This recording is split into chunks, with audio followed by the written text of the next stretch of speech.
Zero क्रमशः हट रहा है, जो शून्य है वो एक एक कम हो रहा है। 1,00,000 वर्ष और फिर उसके बाद एक जीरो हटा 10,000, एक जीरो हटा 1,000, एक जीरो हटा 100 वर्ष। क्यों हट रहा है ये जीरो? क्योंकि जैसे जैसे धर्म के चरण का ह्रास होता जाता है वैसे वैसे वो जीरो हटता चला जाता है। सतयुग में चारों चरणों से धर्म विराजमान होता है।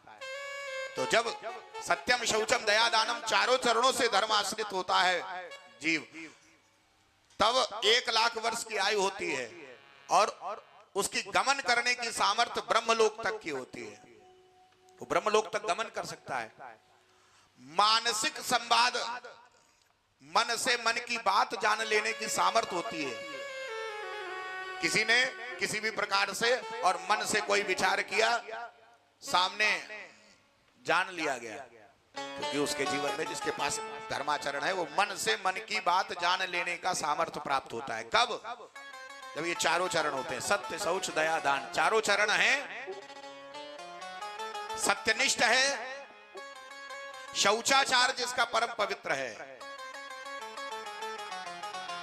और दया की भावना सबके लिए समान रूप से है। किसी प्रकार की कोई पक्षपात वाली स्थिति नहीं है, स्वार्थ वाली स्थिति नहीं, सबके लिए समान दया। और दान, जो कुछ प्राप्त हो रहा है वो दान में जो है सेवा में लगा रहा है।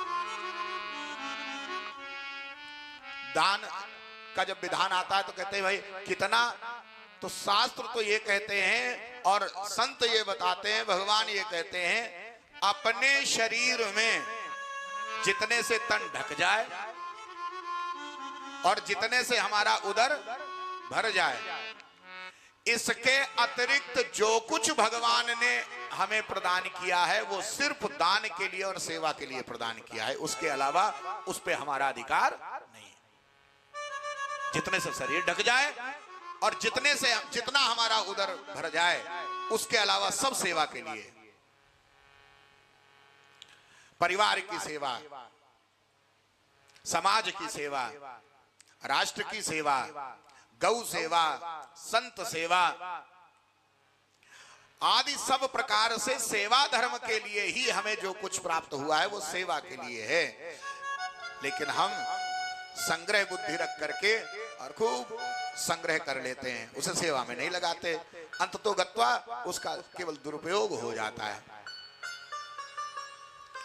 अपने रहते रहते जिसको ये ज्ञान हो जाए, जिसको ये बोध हो जाए, तो वो अपने रहते रहते ये धर्म कर ले, क्योंकि अपने अलावा अन्य किसी पर पता नहीं उसकी मति कैसी रहेगी और उस उपलब्ध वस्तु का भगवान के द्वारा प्रदत्त शक्ति और सामर्थ्य का वो कैसा उपयोग करेगा, इसकी कोई गारंटी। इस प्रकार जिसके जीवन में चारों चरण उपस्थित होते हैं उसकी 1,00,000 वर्ष की आयु होती है। गमन करने की सामर्थ्य ब्रह्मलोक तक होती है।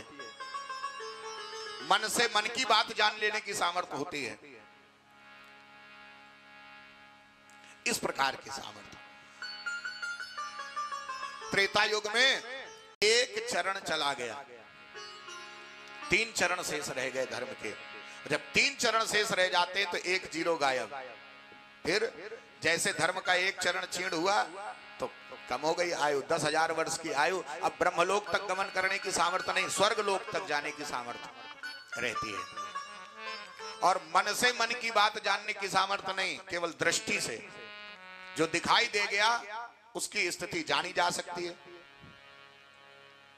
दृष्टि की सामर्थ्य।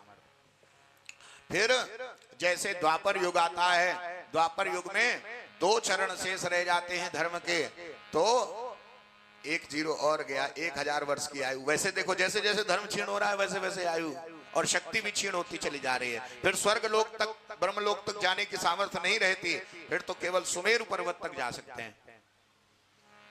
और